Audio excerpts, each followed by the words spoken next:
One of the most important aspects of protecting yourself online is to create secure passwords. In order for passwords to be secure, they need to be complex. There are a number of ways to do this. You can include symbols such as the hashtag, a question mark, asterisk within your password. A good password should be easy to remember.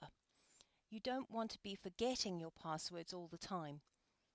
It should include a capital letter.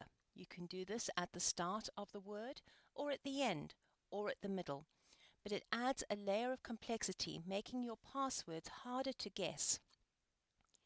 Your passwords should be unique to every site that you use. The fastest way for a hacker to access all of your accounts is to use the same password for everything. It's good practice to also include a real number within your password. You can do this by substituting a 0 for an O within a word or a 1 for an I. That creates a very simple way of adding a number. Alternatively, add a number that means something to you. A good secure password should also have a minimum of 8 characters, preferably 10. The longer your password, the more difficult it is for a hacker to guess it and to use your data. You're probably thinking that it's quite difficult to create secure passwords, but actually there is a simple solution, and that is to create your own formula or algorithm. Select 3 random elements. For example, a secret or random word or letters such as toy. Take something from the website that you're using, so perhaps the first 3 letters of the website's name, so Amazon, AMA. A favorite number or part of a phone number, postcode, anything like that. So in this instance, I've taken the number 13. If you combine the 3, for my Amazon site, I land up with a password that is toyama13. In the same way, I can create a password for my Facebook page using that formula, and I land up with toyfac13. This is a password that is not easy to guess, but because I have used a formula, I will know by looking at the website or the website name exactly what my password is going to be. It also means that I have a different password for every single website, and it's easy to remember. There are several ways that computers and online data can be targeted. It's worth being familiar with some of the terminology. Viruses are programs which cause harm to your system and prevent it from functioning the way that it should, and can stop it from functioning altogether. These are sometimes known as malware or malicious software. Trojan horses are programs which can collect your data and provide this back to the hackers. These are usually downloaded either through something you download on the internet or by opening attachments to emails. Hackers break into your accounts to steal your data and then either sell this data on or use it in order to separate you from your money. Phishing, or otherwise known as phishing, these are emails that alert you to a problem with one of your accounts, very often a bank account, and they ask you to log in to rectify the problem. But if you click on the link in the email, what happens is that your login details are collected and passed on to the hackers. This enables them to empty out your accounts. There is a wide range of scams, from the Nigerian prince who is trying to get his money out of his country, and if you send him your bank details, he will send you half of the cash. There are a range of them. The upshot is they're asking for your bank information, and as soon as you send it to them, they will be able to use that to empty out your bank accounts. Spam is unwanted email, and most email servers actually have a facility in place that will allow you to block spam, and it's worth doing this, or blocking email accounts where you regularly receive information that you do not want. I don't want to discourage you from using the internet, but rather help you to use it safely. Be cautious about the information you post. Think about the effects it might have and the danger it could pose to you if it gets into the wrong hands. Don't click on links in emails. Even when they come from a reputable source, it is better to go to the website and then log in. Don't download attachments from people you don't know. Be very, very cautious about downloading attachments from people you do know or from the internet. These can all carry viruses. Never give out your bank information or account login details, not even to bank officials. They won't ask you. Be very, very careful with this data. And check warnings before you share them on social media. Warnings about viruses, emails that come around telling you about a new threat. Very often these warnings are actually the things that continue to spread the virus. If in doubt, check out on the website Snopes. They are a very good, reputable source, and they track all of these kinds of warnings and hoaxes that you will find on the internet. Be aware of the information that hackers are trying to collect.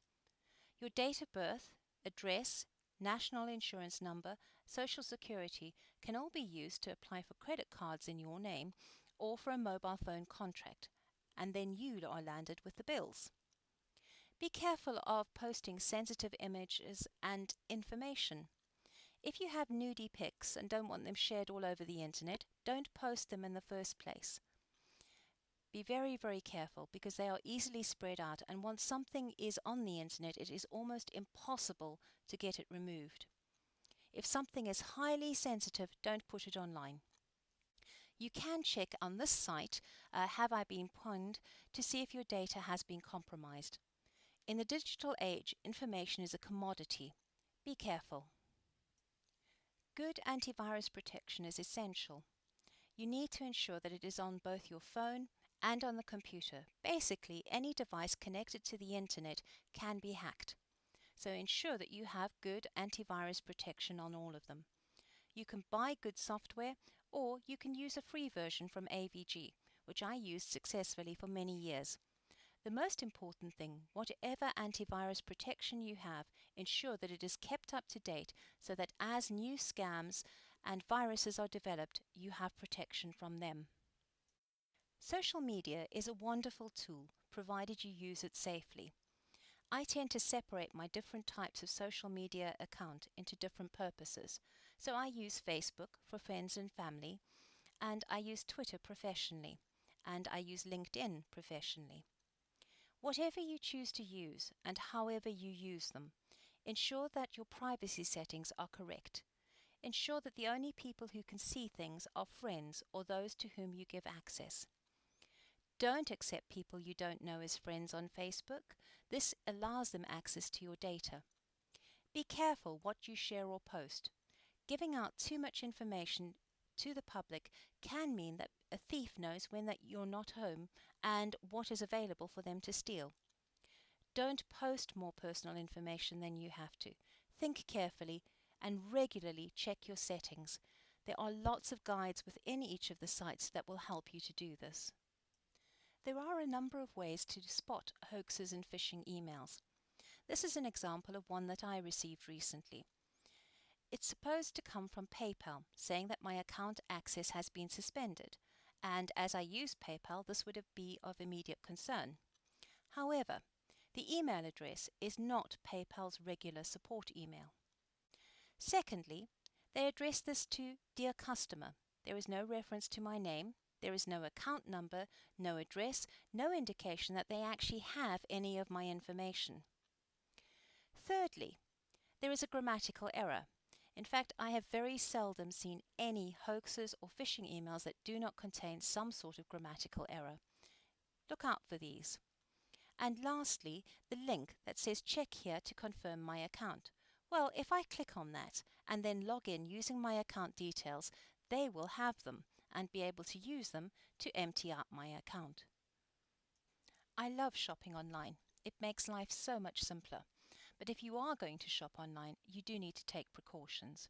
It's good practice to set up a PayPal account, which allows you to enter your banking details or your debit or credit card once.